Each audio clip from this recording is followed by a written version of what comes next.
Bismillahirrahmanirrahim. Assalamualaikum warahmatullahi wabarakatuh. Selamat sore dan salam sejahtera untuk kita semua. Alhamdulillahirrabbilalamin. Puji dan puji syukur kita haturkan kepada Allah Subhanahu wa taala yang mana atas berkat rahmat dan kelimpahannya sehingga pada kesempatan di sore hari ini kita masih dipertemukan kembali oleh bulan suci Ramadan di tahun 1443 Hijriah dalam acara Podcast Kultum yang diselenggarakan oleh MTS Alam Al-Hafiz Baitur Rahman.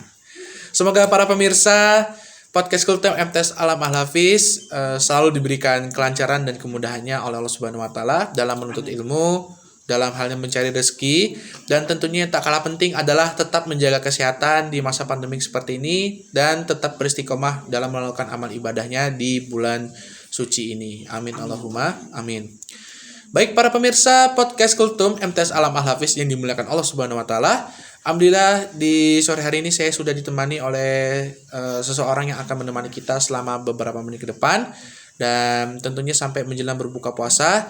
Dan langsung saja kita sapa pemateri kita pada sore hari ini. Baik, selamat sore Mas Muhammad Fahri. Sore Pak. Oke, baik.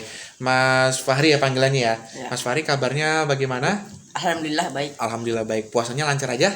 Alhamdulillah lancar. Alhamdulillah. Kemudian Mas Fahri ini kan dari MTS Alam ya. Nah, kira-kira saya mau bertanya nih, untuk kegiatan-kegiatan MTS Alam yang terakhir yang Mas Fahri ikut ini apa? Berkebun. Itu seperti apa kegiatannya? Kemarin tuh kita mengumpulkan pupuk kandang. Oh, mau pupuk kandang gitu ya? Ya. Masya Allah. Mungkin selain berkebun, apalagi kegiatan yang di sekolah alam yang terakhir Mas Fahri ikuti? Mabit. Oke, mabit ini yang seperti apa ya Mas Fahri? Mabit itu menambah ibadah kita di mana malam bina dan takwa. Masya Allah, menambah amal ibadah dalam halnya program Malam Bina Takwa ya. Ya. Oke, barakallah. Baik, untuk para pemirsa yang ada di rumah nih sama yang ada di channel YouTube nih, kepada Mas Fahri untuk pada sore hari ini mau membawakan materi tentang apa? Introspeksi Diri yang berkaitan dengan bagaimana kita harus mengevaluasi diri dalam melakukan sesuatu kegiatan ya. Ya. Oke, baik. Baik para pemirsa Podcast Kultum MTS Alam Al-Hafiz yang dimuliakan Allah Subhanahu wa taala.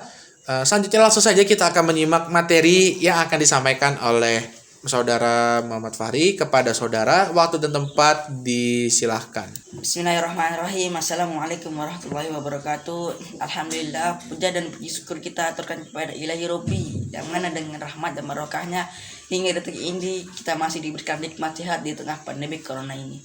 Tak lupa salawat serta salam kita aturkan kepada junjungan kita Nabi Muhammad sallallahu alaihi wasallam yang telah membawa kita dari alam kegelapan menuju terang benderang.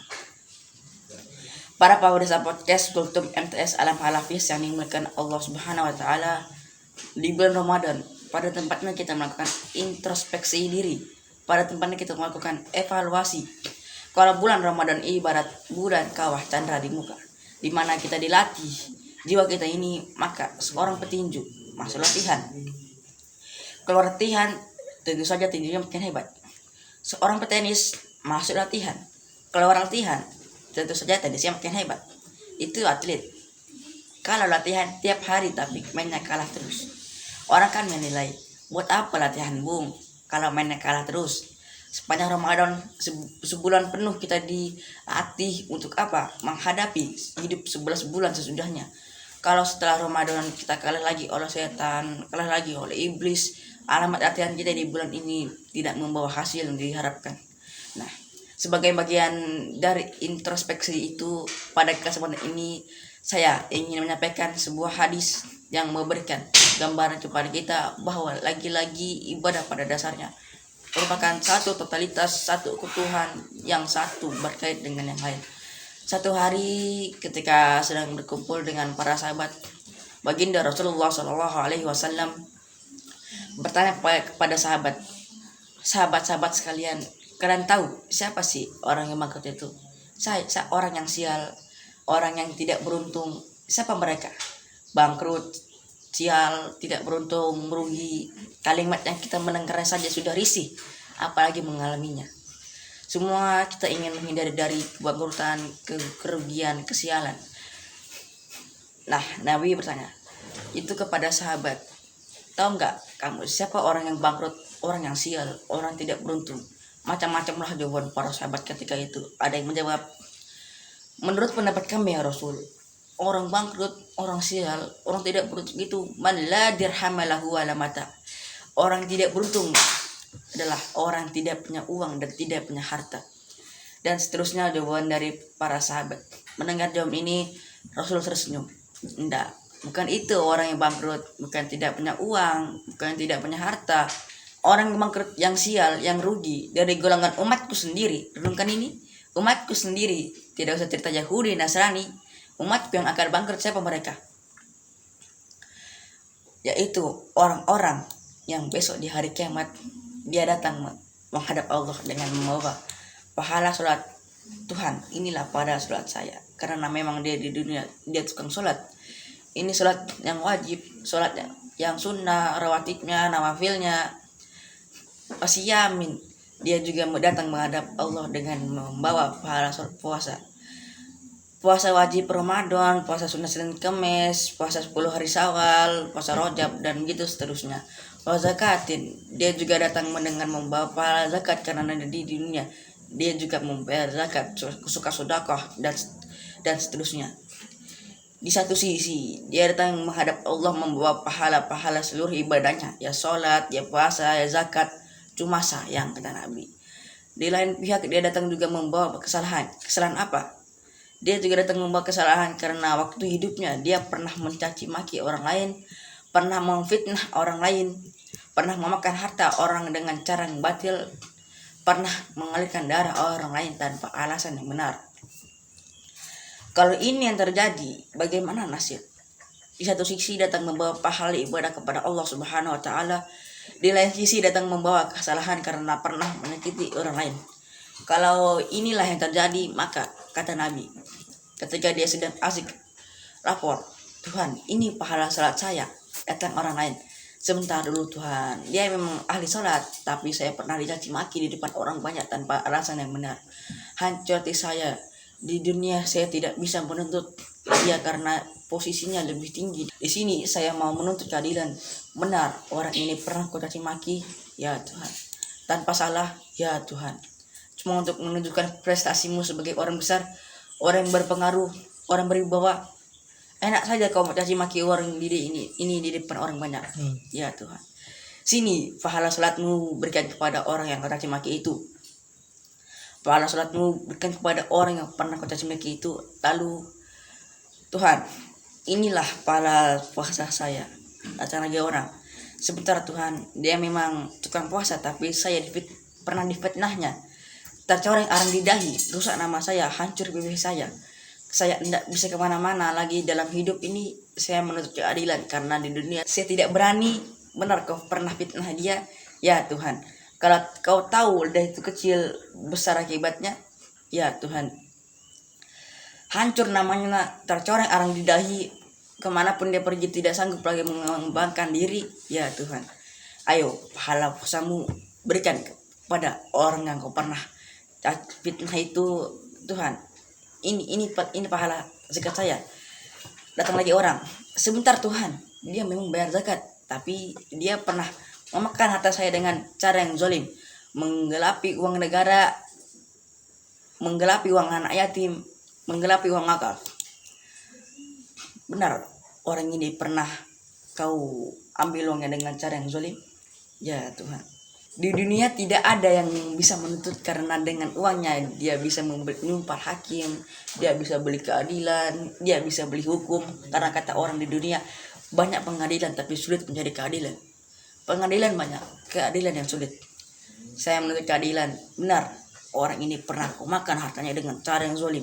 Ya Tuhan, sini ya pahala zakatmu kau berikan kepada orang yang kau makan hartanya dengan cara yang zalim. Inilah nasib. Kalau nasib sudah pahala ibadahnya,